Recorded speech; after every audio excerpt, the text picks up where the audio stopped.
Página 44. El enigma del mal, Luis Seguí, 2016. Primera parte. Miradas. Capítulo 2. La maldad de Dios. 2.2. Los ignorantes admiten todo sin replicar. Si durante siglos el imperio de la cristiandad se asentó sobre el concepto de sociedad total, en el que la uniformidad del pensamiento estaba garantizada por la alianza de las dos espadas, la espiritual, representada por el papado, y la terrenal, encabezada por los reyes o emperadores, ya a finales del siglo XV había evidentes síntomas que anunciaban la quiebra definitiva de ese modelo. El Renacimiento, que se anunciaba desde el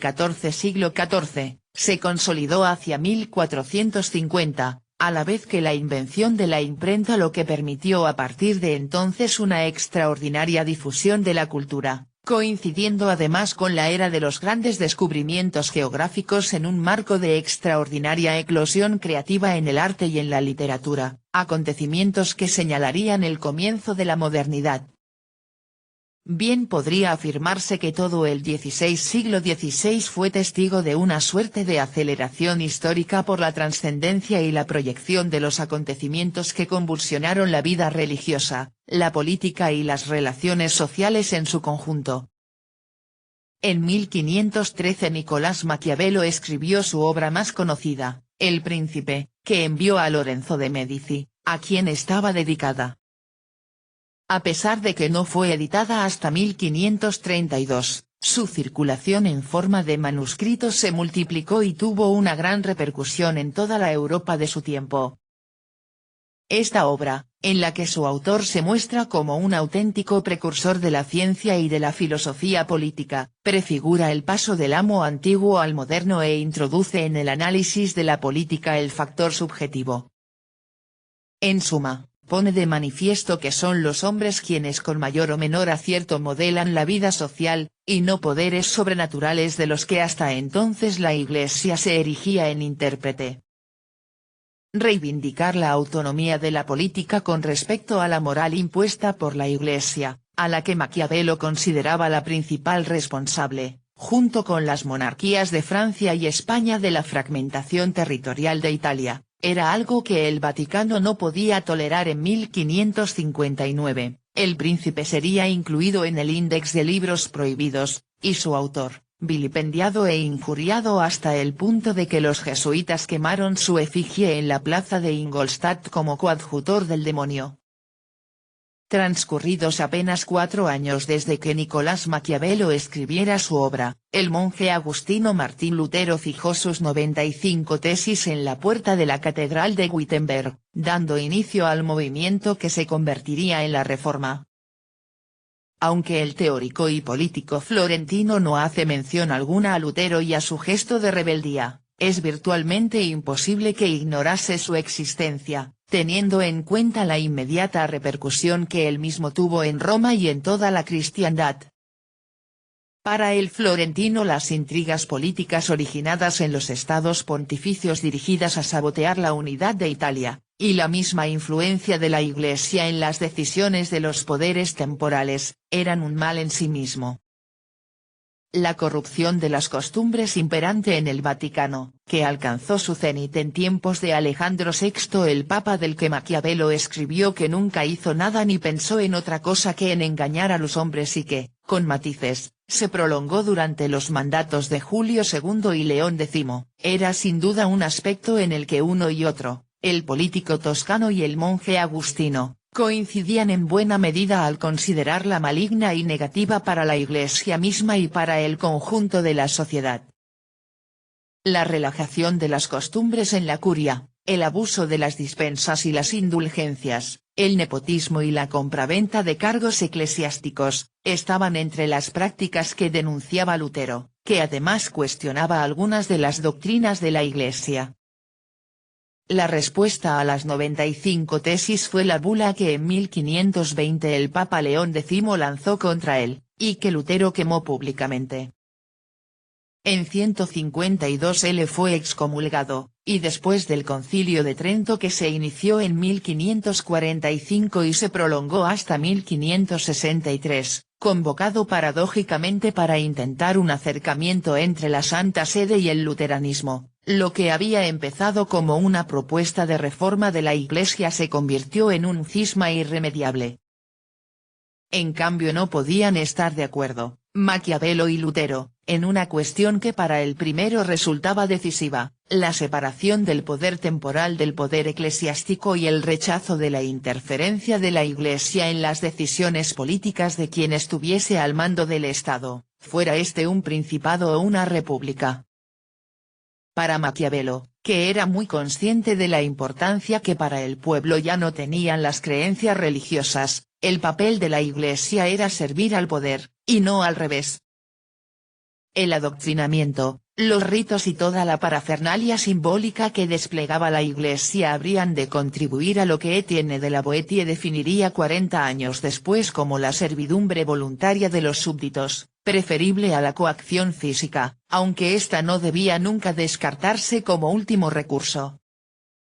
Sin embargo, a pesar de que Maquiavelo deseaba que el poder pasase a manos de un príncipe fuerte, se mostraba tolerante en cuestiones de religión, siguiendo el ejemplo de Marsilio de Padua, que ya en el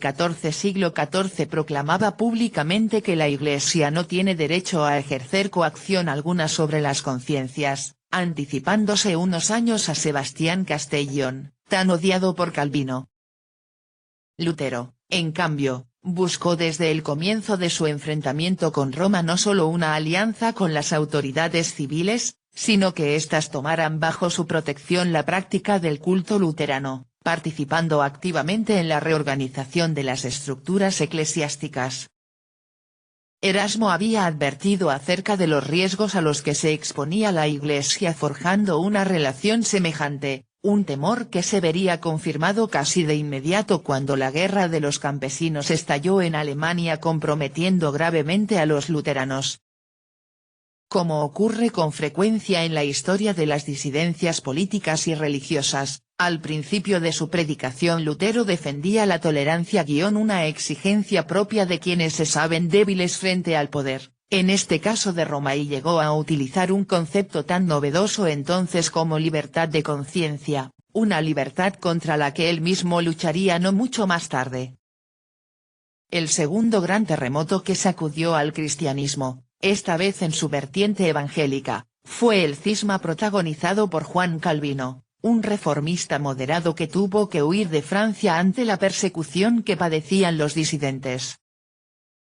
Refugiado en Basilea, radicalizó su posición denunciando a los luteranos, a quienes acusaba de no estar auténticamente reformados y de ser en realidad unos romanistas disfrazados. Calvino escribió y publicó su obra magna, Institutio Christianae Religionis, en 1536.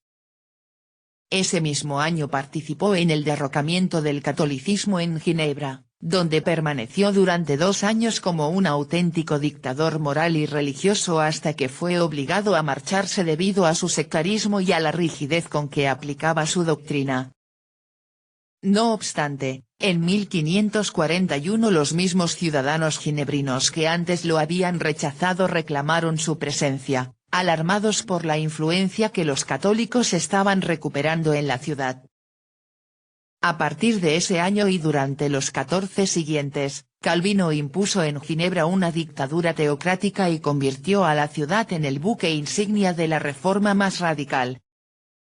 Cantón suizo netamente urbano, la localización geográfica de Ginebra y su puente sobre el Ródano hacían de ella un centro neurálgico clave para el desarrollo del comercio y del conjunto de la economía. Precedido por Guillaume Farel, un agitador nato que había ganado para lo que sería el calvinismo los cantones de Vaud y Neuchâtel, y fundador de la primera iglesia reformista en la misma Ginebra, Calvino encontró en la ciudad un clima propicio para la implantación de su doctrina. Mientras que la prédica de Lutero tuvo eco fundamentalmente en el norte de Europa de forma singular en Escandinavia y Alemania y, parcialmente, en Francia, regiones de economía agraria sobre todo y cuya población campesina era en su gran mayoría iletrada, el calvinismo se mostró desde el principio como una doctrina orientada a las clases urbanas cultas.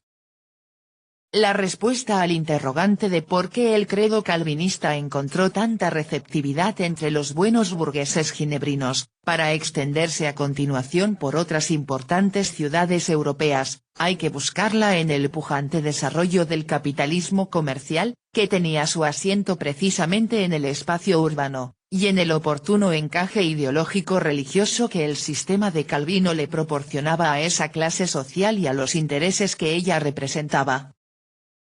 Como destaca Eliot, el atractivo que para los artesanos alfabetizados, comerciantes, letrados, la gente acomodada y las clases profesionales de las ciudades tenía la doctrina calvinista provenía, en gran medida, de las cualidades asignadas al trabajo, el ahorro, la austeridad de las costumbres y la ética.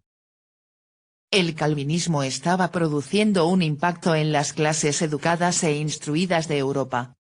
Mientras que para el campesinado analfabeto la llamada de una religión que dependía tan estrechamente de la palabra escrita era relativamente escasa. Página 47.